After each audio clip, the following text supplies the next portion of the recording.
مرحبا أهلا النوادي.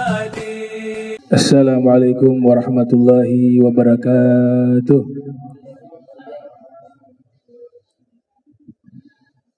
الحمد لله القوي سلطانه الواضح برهانه المبسوط في الوجود كرمه وإحسانه تعالى مجده وعظم شأنه خلق الحكمة وطاع عليه علمه وبسط له من فائد المنة ما جرت به في أقداره الكسمة. أشهد أن لا إله إلا الله وحده لا شريك له وأشهد أن سيدنا محمدا عبده ورسوله لا نبي بعده. اللهم صل وسلم على سيدنا محمد وعلى آله وأصحابه ومن تبعهم بإحسان إلى يوم القيامة. أما بعد. Yang sama-sama kami muliakan, kami hormati seluruh imam masjid Al-Amin, wabil khusus Al-Habib Fauzi As-Sagaf mata'anallahu ta'ala bituli hayati wa umrih. Yang kami muliakan seluruh pengurus Masjid Al-Amin, para habaib, para sesepuh Al-Habib Syekhun Albar mata'anallahu ta'ala bituli hayati wa umrih, wal Ustadz Jamal, para habaib, para santri yang hadir. Alhamdulillah, di malam yang mulia ini kita sama-sama menghadiri peringatan Al-Isra wal Mi'raj. Saya dikirim tema oleh Al-Habib Abdullah. Siapa? Abdillah. Abdillah kirim tema. Seumur hidup saya ceramah baru dapat tema yang seperti ini. Mengasah batin. Itu luar biasa. Mengasah batin di era teknologi. Di dalam peristiwa Al-Isra wal Mi'raj. Kalau mengasah itu artinya dalam bahasa Arab haddus sikin. Menggosok, menajamkan pisau. Itu namanya mengasah.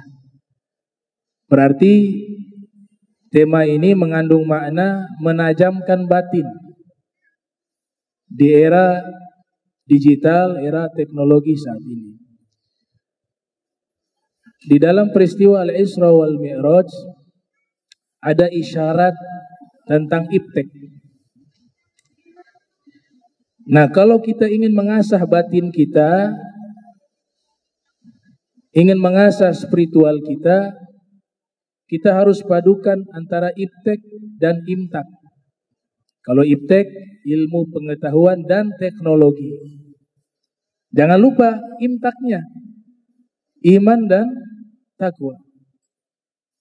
Keduanya dipadukan, baru bisa disebut dengan orang yang mampu mengasah batinnya, spiritualnya.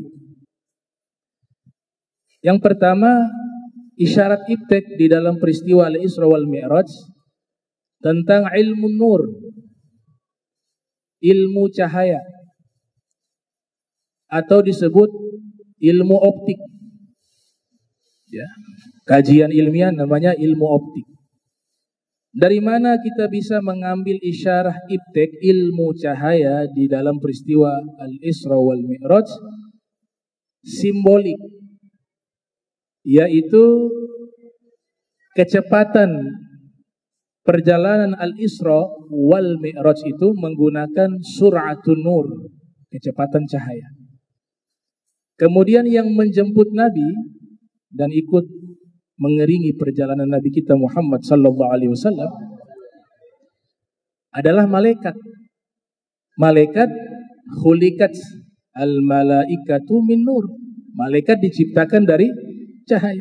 Berarti isyarat iptek di dalam peristiwa Al-Isra wal Mi'raj yang pertama adalah mempelajari ilmu cahaya, ilmu nur, atau disebut dengan ilmu optik.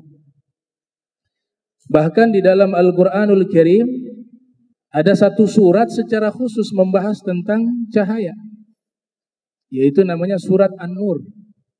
Artinya surat cahaya. Allahu nurus samawati wal ard. Mathalu nurihi kamishkatin fiha misbah. Al-misbah fi zujajatin. Az-zuzazatu ka'annaha kaukabun durri yuqadu min syajaratin mubarakatin zaitunatin la syarqiyatin wala garbiyah. Nah, ini isyarat ilmu cahaya. Ilmu cahaya ini dijelaskan di situ ada istilah lampu di dalam Al-Quran. Padahal di zaman Nabi belum ada lampu. Adanya pelita, siraj. Bahasa modern lampu ini disebut misbah. Berarti ada isyarat ilmu cahaya. Misbah. Dan uniknya cahaya sudah diteliti di dalam Al-Quran maupun di dalam hadis. Setiap ada lafaz cahaya pasti memiliki makna yang baik. An-Nur ramzul khair. Cahaya simbol dari kebaikan. Bisa dicek di dalam Al-Quran. Setiap ada kata cahaya pasti maknanya adalah kebaikan. Yukhrijukum minaz zulumati ilan nur. Dia Allah mengeluarkan kalian dari kegelapan-kegelapan menuju cahaya. Cahaya apa di situ? Nuril iman, cahaya iman. Nuril Islam, cahaya Islam. Nuril yakin, cahaya yakin. Nuril tauhid, cahaya tauhid. Maknanya baik. Bahkan Nabi kita Muhammad sallallahu alaihi wasallam Allah sifati juga dengan cahaya. Ya ayyuhan nabi, inna arsalnaka syahidaw wa mubashshiraw wa nadhira wa da'iyan ila Allah biiznihi wa sirajam munira. Allah sifati Al-Quran juga dengan cahaya. Wa anzalna ilaikum nura mubina. Kami telah turunkan kepada kalian cahaya yang nyata. Yang dimaksudkan cahaya di situ Al-Quran. Bahkan ilmu juga disebut dengan cahaya. Dalam syairnya Imam Syafi'i, syakautu ila waqi' su'al hifzi fa arsyadani ila tarkil ma'asi wa akhbarani bi annal ilma nur wa nurullah la yuhda li qalbi 'asi. Ilmu cahaya, Nabi Muhammad cahaya, Al-Quran cahaya, iman yakin cahaya. Jadi cahaya simbol kebaikan, ramzul khair. Kalau di dunia barat mereka menyatakan ilmuwan yang mengembangkan ilmu cahaya yang disebut tokoh ternamanya itu Isaac Newton. Ya, lahir pada tahun 1642 Masehi. Dia menulis buku berjudul Hypothesis of Light yang membahas tentang cahaya.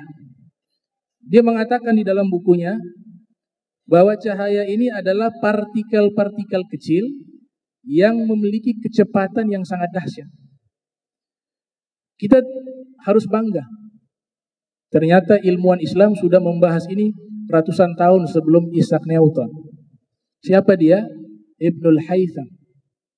Beliau kalau dilacak tahun lahirnya dengan perhitungan Masehi itu 965 Masehi.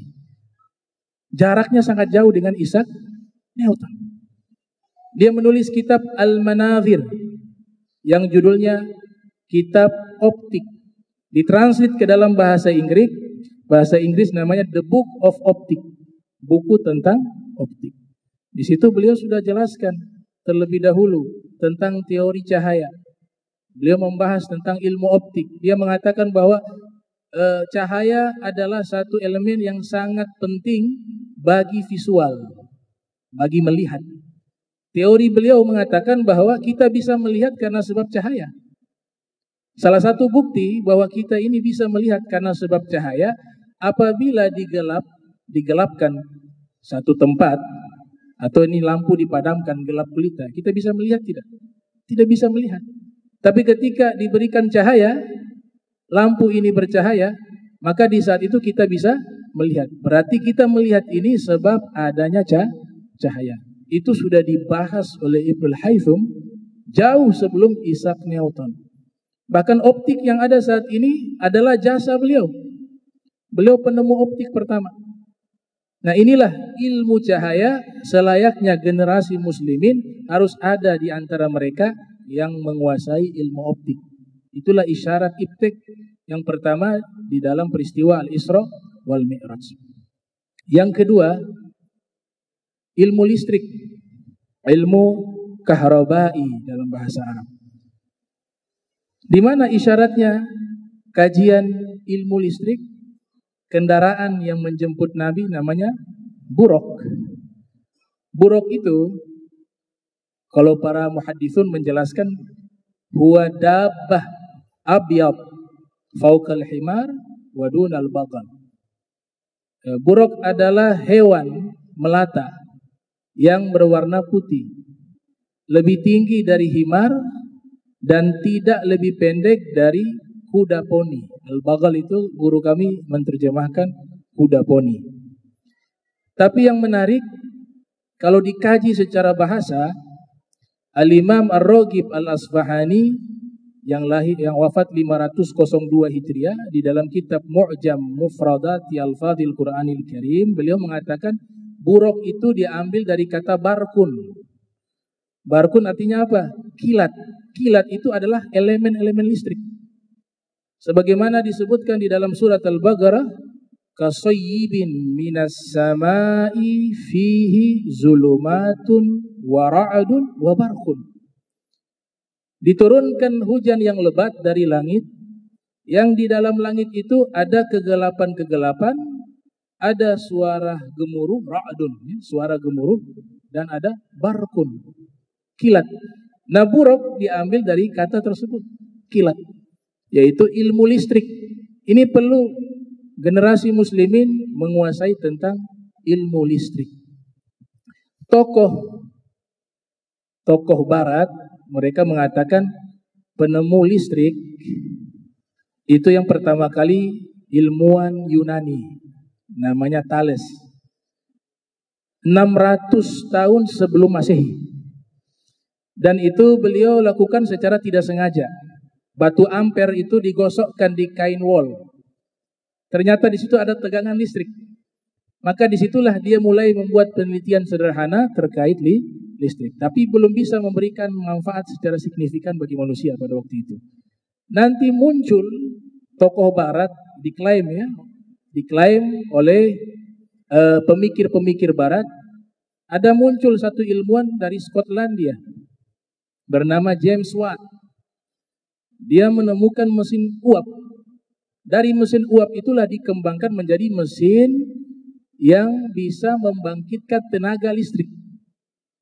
Maka dikenang namanya sebagai salah satu penemu yang punya andil besar di dalam bidang ilmu listrik. Digunakan standar perhitungan listrik, kekuatan listrik menggunakan namanya watt. Makanya kalau kita beli lampu 10 watt, 12 watt, itu menggunakan namanya James Watt.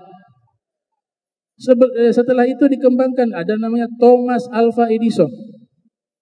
Diklaim sebagai orang pertama yang menemukan dan membuat lampu. Ternyata kita harus bangga. Jauh sebelum James Watt dan jauh sebelum Thomas Alva Edison, yang pertama kali membuat lampu adalah ilmuwan kaum muslimin. Di masa Daulah Abbasiyah, mereka diberikan julukan Banu Musa. 3 orang bersaudara, anak daripada seorang bernama Musa. Di zaman Daulah Abbasiyah itu sudah dibuat lampu otomatis dan juga sudah dibuat sistem listrik yang canggih di zamannya. Nah, inilah ilmuwan-ilmuwan kaum muslimin yang mengembangkan daripada ilmu listrik. Kalau di zaman kita sekarang sudah dikembangkan ya, listrik menggunakan tenaga nuklir. Di beberapa negara sudah dikembangkan itu. Nuklir dalam bahasa Arab namanya nawawiyun.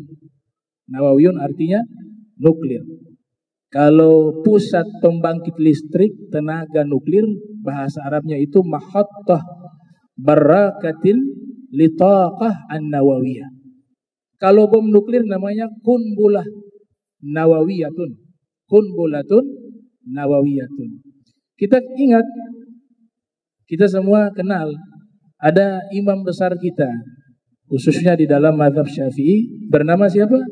Al-Imam An-Nawawi. Ya, lahir 631 Hijriah, wafat 676 Hijriah. Nah, Al-Imam Nawawi itu nisbat bukan kepada nuklir, tapi kepada biji korma, nawa. Bahasa Arabnya biji korma adalah nawa.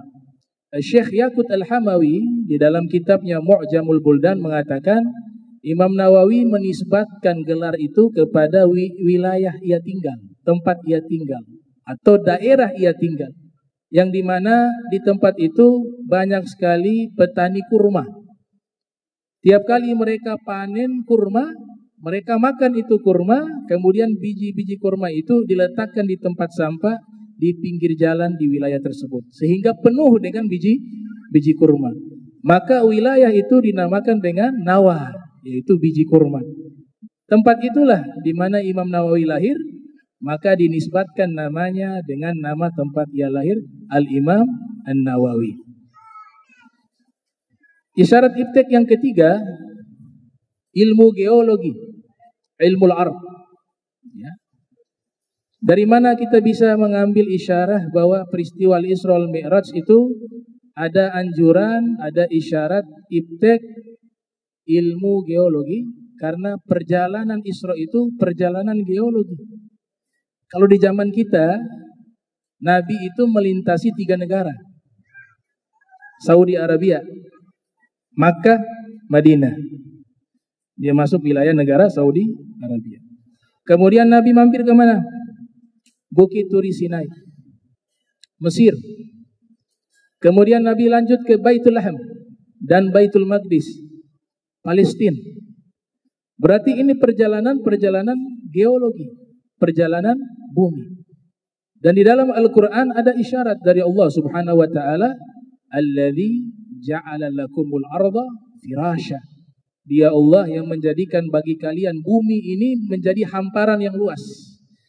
Isyarat bagi kita umat Islam, harus ada generasi yang pakar di bidang geologi.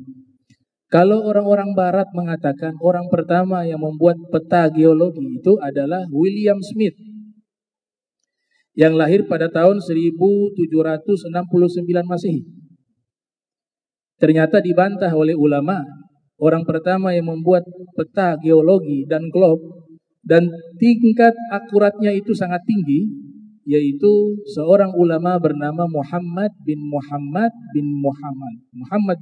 bin Abdullah bin Idris, yang terkenal dengan nama Al-Idrisi.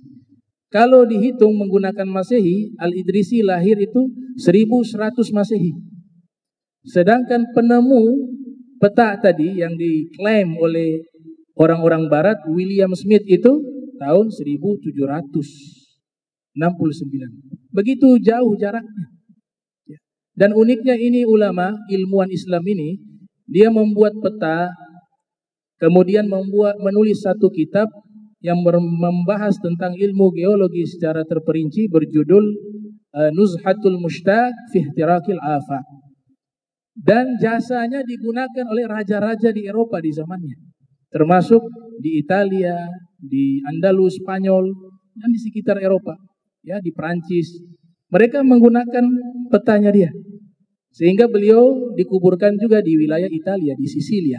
Ada pulau namanya Pulau Sisilia. Disitulah kuburan daripada Al-Idrisi. Nah, ini kita harus ada generasi yang juga pakar di bidang ilmu geologi. Yang keempat, isyarat iptek di dalam peristiwa Al-Isra wal Mi'raj adalah ilmu falak, astronomi. Karena Nabi melakukan perjalanan ke langit. Sekalipun langit ini ada 2 pendapat. Peristiwa Mi'rajnya Nabi ke langit itu, Mi'rajnya itu, ada yang mengatakan as-sama az-zahir, bahwa langit yang zahir ini yang kelihatan. perjalanan ke atas. Tapi ada juga sebagian ulama mengatakan as-sama'ul ghaib. Perjalanannya ke langit, tapi bukan langit yang ada ini. Langit yang gaib. Langit yang gaib. Sebagaimana di bumi ini ada makhluk yang hidup di alam yang berbeda walaupun sama-sama di bumi. Yaitu apa? Bangsa jin. Tapi tidak sama dengan kita alamnya. Ada dua dimensi yang berbeda. Demikian pula di langit kita sebut dalam beberapa riwayat ada malaikat di atas. Ada arwah para nabi di atas. Maka disinilah disimpulkan as-sama al-ghaib. Dia bukan langit yang zahir, tapi langit yang gaib. Dia punya dimensi yang berbeda. Isyarat ini termuat di dalam surat Yasin untuk kaum muslimin mempelajari ilmu astronomi. Wasyamsu tajri li mustaqarrin laha dzalika taqdirul azizil alim. Matahari itu beredar pada garis edarannya. Ini isyarat tentang ilmu astronomi. Kalau tokoh-tokoh barat menyatakan orang yang merevolusi ilmu astronomi yaitu Galileo. Tapi dijawab oleh para ulama kaum muslimin, yang berjasa atas ilmu astronomi dunia itu adalah ilmuwan muslim bernama Abdurrahman As-Sufi. Kalau Galileo kisaran tahun 1500-an Masehi, maka Abdurrahman As-Sufi itu beliau populer pada tahun 930 Masehi. Ilmuwan-ilmuwan yang pakar di bidang ilmu astronomi belum ada satupun yang mampu melacak objek di luar Bima Sakti, tapi Abdurrahman As-Sufi berhasil merekam dan mendokumentasikan objek yang berada di luar Bima Sakti. Itu adalah satu revolusi besar di dalam ilmu astronomi. Kemudian yang kelima, kita disuruh pelajari juga selain ilmu tadi. Yang pertama yaitu ada ilmu apa tadi? Pertama, ilmu cahaya. Yang kedua, ilmu listrik. Yang ketiga, ilmu geologi, ilmu bumi. Yang keempat, ilmu astronomi. Yang kelima ini sangat penting, apalagi di zaman kita. Ilmu tayaran. Ilmu at-tayaran. Ilmu penerbangan. Isyarat ilmu penerbangan di dalam peristiwa Al-Isra wal Mi'raj yaitu Nabi ke angkasa. Terbang. Ya, tapi menggunakan teknologinya Allah. Ya, makanya Allah bilang subhana. Diawali dengan kata maha suci Allah karena teknologi penerbangan Nabi Muhammad SAW di peristiwa Al-Mi'raj itu menggunakan teknologinya Allah. Tapi isyarat penerbangannya ada. Luar biasa. Penemuan di masa-masa belakangan tidak jauh dari masa kita, ya, ketika manusia sudah bisa terbang. Itu kan mereka menyatakan ketika melewati atmosfer bumi ada namanya ruang hampa udara dan oksigen. Dada terasa sempit dan sesak karena tidak bisa menghirup oksigen. Itu penemuan baru, tidak jauh dari zaman kita, ya. Tapi subhanallah, isyarat Al-Quran 14 abad yang lalu sudah menerangkan hal itu. 14 abad yang lalu, di mana tidak ada seorang pun manusia yang melakukan penerbangan melintasi atmosfer bumi. Tapi Al-Quran sudah mengisyaratkan itu, ya, terkecuali Nabi kita Muhammad SAW. Ketika Mi'raj memang beliau menembus itu. Di surat Al-An'am ayat 125. Wa may yurid ayyudillahu yaj'al sadrahu dayyiqa kharaja ka'annama yas'adu fis sama. Allah Ta'ala berfirman, jika ada orang yang Allah kehendaki ingin membuat dia menjadi menyimpang atau dia yang menyimpang, bukan kehendak Allah, ya, ada tafsiran yang lebih hati-hati. Ya, kalau kita mengatakan Allah yang menyesatkan dia, berarti kita menyalahkan Allah. Dia yang memilih sesat. Jika ada orang yang dia memilih dirinya sesat, maka Allah akan jadikan dadanya itu terasa sempit. Doyiqa. Sesak dan sempit. Seakan-akan dia mendaki langit. Nah, kata seakan-akan dia mendaki langit, saya dapatkan satu penjelasan, uraian yang luar biasa. Yang sebenarnya kalau dipikirkan itu tidak sesuai dengan zamannya, tidak sesuai dengan eranya. Karena ini penjelasan ilmiah sekali yang cocok dengan penjelasan di zaman kita, yaitu penjelasan Imam Ahli Sunnah wal Jamaah, Al-Alim, As-Saleh, Al-Mufassir, Al-Mutakallim, Al-Imam Fakhruddin Ar-Razi, yang lahir tahun 544 Hijriah, wafat 606 Hijriah.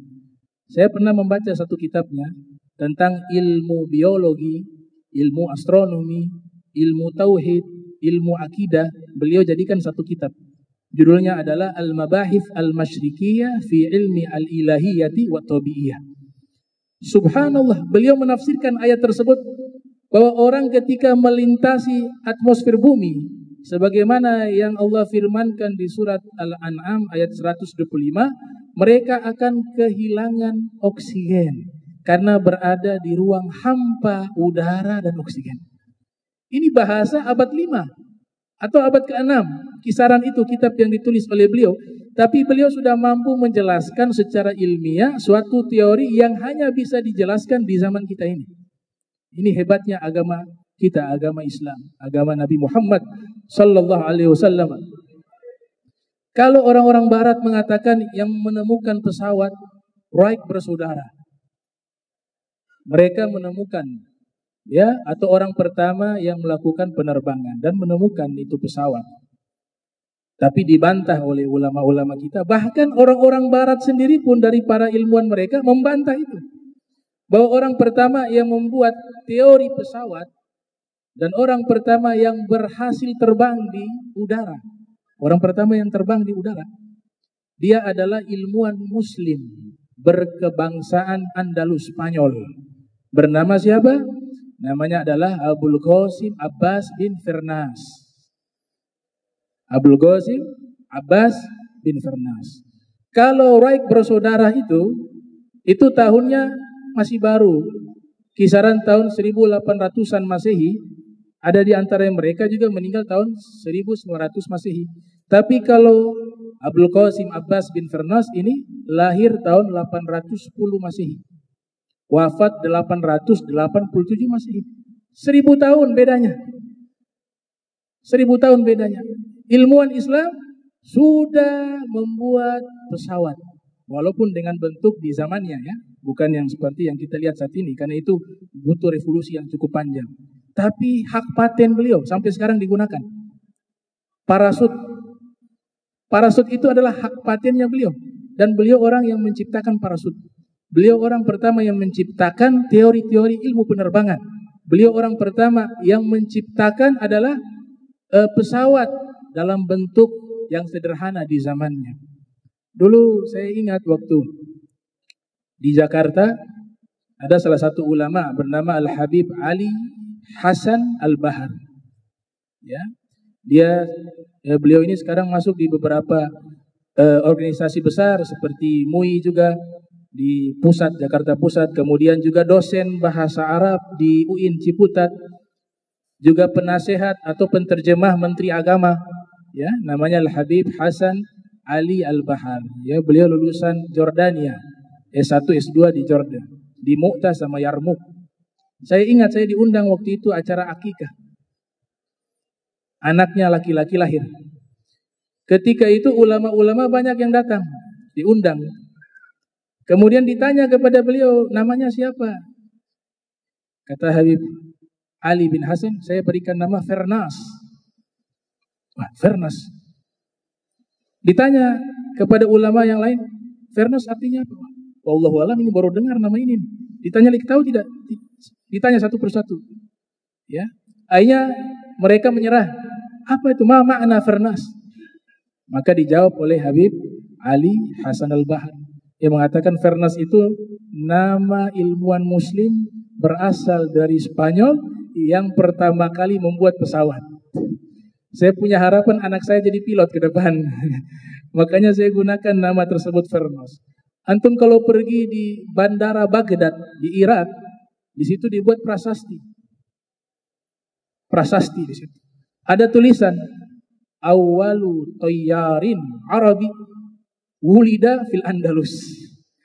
Pilot pertama di dunia dari bangsa Arab yang lahir di Spanyol. Siapa dia? Abul Qasim Abbas ibn Firnaus. Nah, ini ilmu-ilmu ini harus ada sekelompok kaum muslimin yang mereka ahli di bidang itu sehingga bisa sumbangsi, saling bersinergi dengan ilmu-ilmu yang lain. Jadilah besar al-hadarat al-islamiyah al-aliyah sehingga bisa membangkitkan peradaban Islam yang lebih tinggi yang pernah dialami di masa lampau. Ya, di masa lampau semua ilmuwan adalah umat Islam dan diakui oleh ilmuwan-ilmuwan Barat.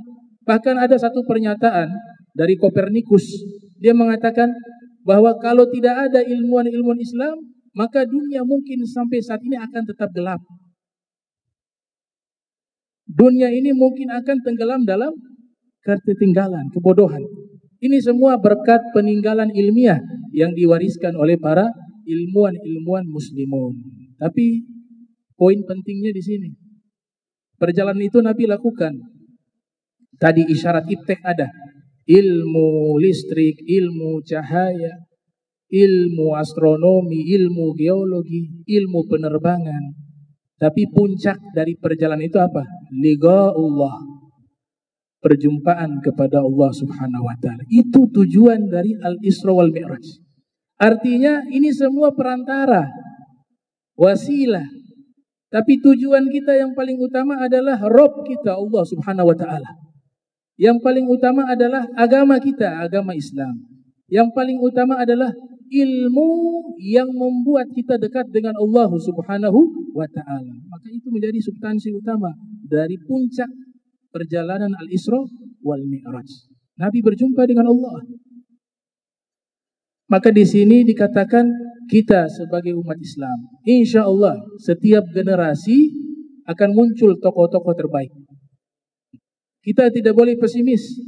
Kita agama yang mengajarkan optimis.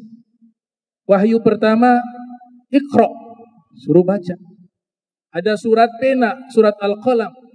Berarti kita ini agama intelektual. Agama yang mengajarkan untuk apa? Menjadi orang-orang yang cerdas dan pandai. Tidak mendikotomi ilmu. Ini ilmu dunia, ini ilmu akhirat. Memang ilmu ini banyak. Untuk kita mengkaji semua ilmu dan menguasai semua ilmu itu hal yang sangat mustahil. Hal yang mustahil. Ya. Dikatakan al-umru qasir wal ilmu katsir. Ya, umur ini singkat, tapi ilmu ini maka ambillah fa'aham, ambil yang paling penting dari semua ilmu itu. Tapi secara khusus Islam mengajarkan kepada kita untuk tidak mendikotomi ilmu. Semua ilmu yang memberikan manfaat baik kepada diri kita, apalagi kepada orang lain, masuk ke dalam hadis atau riwayat khairukum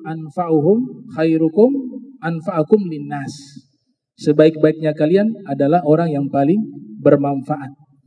Maka semua ilmu jika kita gunakan untuk kebaikan, dia masuk ilmu akhirat. Ilmu kedokteran dia gunakan untuk membantu orang yang sakit. Apalagi ada pasien yang susah. Dia punya uang. Ini pasien tidak mampu beli obat. Dia kasih itu uang kepada pasien itu. Jadi akhirat. Ilmu-ilmu yang lainnya demikian. Semua ilmu yang baik digunakan untuk kebaikan, maka ilmu itu disebut ilmu akhirat. Begitu juga ilmu agama. Tidak semua ilmu agama disebut ilmu akhirat. Kalau dia gunakan ilmu agamanya untuk mencari jabatan, dia gunakan ilmu agamanya untuk membodohi orang, dia gunakan ilmu agamanya untuk pengen terkenal, dia gunakan ilmu agamanya untuk mencari pangkat dan derajat di hadapan manusia.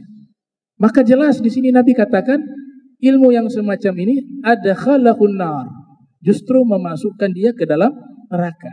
Jadi bukan dikotomi ilmu. Ilmu agama paling prioritas, tapi ilmu-ilmu lain juga bermanfaat.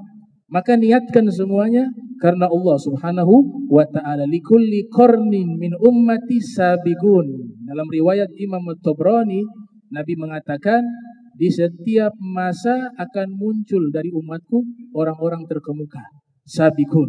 Ya, insya Allah Allah munculkan itu bagi umat Islam.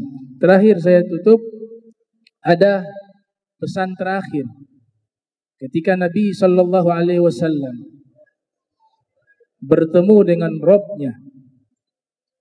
Dan ini adalah cara yang Allah ajarkan kepada kita.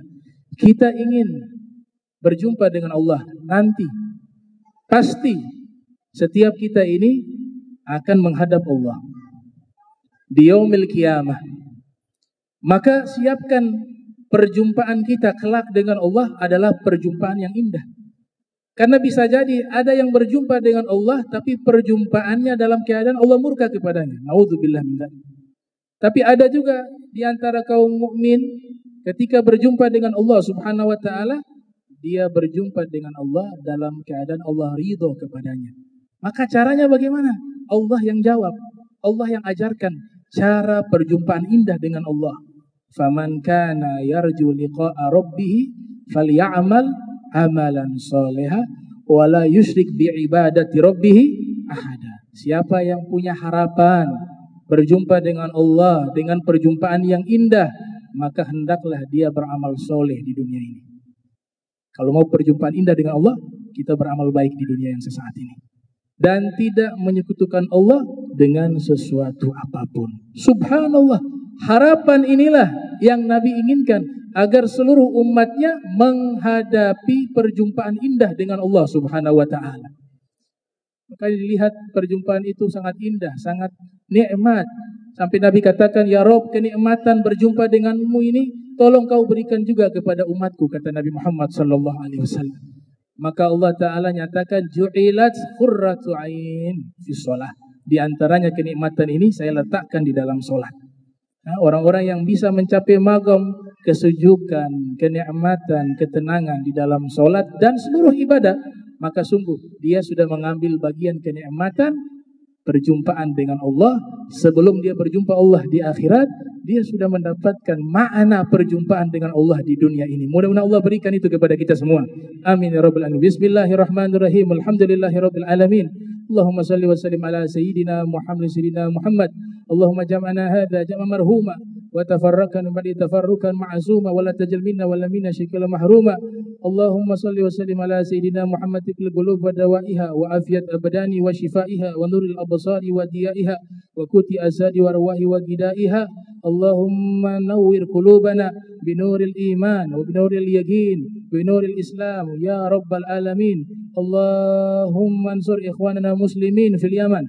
Allahumma ansur ikhwanana muslimin fi Palestin. Allahumma kun lahum auna wa nasira. Allahumma alayka bil yahud az-zalimin wa sahyanatil ghasibin. Allahumma ahsihim adada waqtulhum badada wa la tugadir minhum ahada. Allahumma arina fihim ajaiba qudratik waj'alhum ibratan li ghairihim ya rabbal alamin. Allahumma ansur ikhwanana al-mustad'ifin fi Palestin. Allahumma fugga qaida asrahum wa farris anhum karbahum. Allahumma shfi mardahum wa qawwi ajizihim. Allahumma a'inhum ala balaihim wa hawwin alaihim ya rabbal alamin. Rabbana atina fid dunya hasanah wa fil akhirati hasanah wa qina adzaban nar wa adkhilnal jannata ma'al abrar ya aziz ya ghaffar ya rabbal alamin. Wa sallallahu ala sayyidina Muhammadin wa ala alihi wa sahbihi wa barik wa sawa ila hadratin nabi Muhammad sallallahu alaihi wasallam. Al-Fatihah. Bismillahirrahmanirrahim. Alhamdulillahirabbil alamin. Ar-Rahmanir-Rahim. Maliki yaumiddin. Iyyaka na'budu wa iyyaka nasta'in. Ihdinas siratal mustaqim. Subhanakallahumma tahiyyatun fiha salam wa akhir da'wana alhamdulillahirabbil alamin wa lakum minkum. Wassalamu alaikum warahmatullahi wabarakatuh.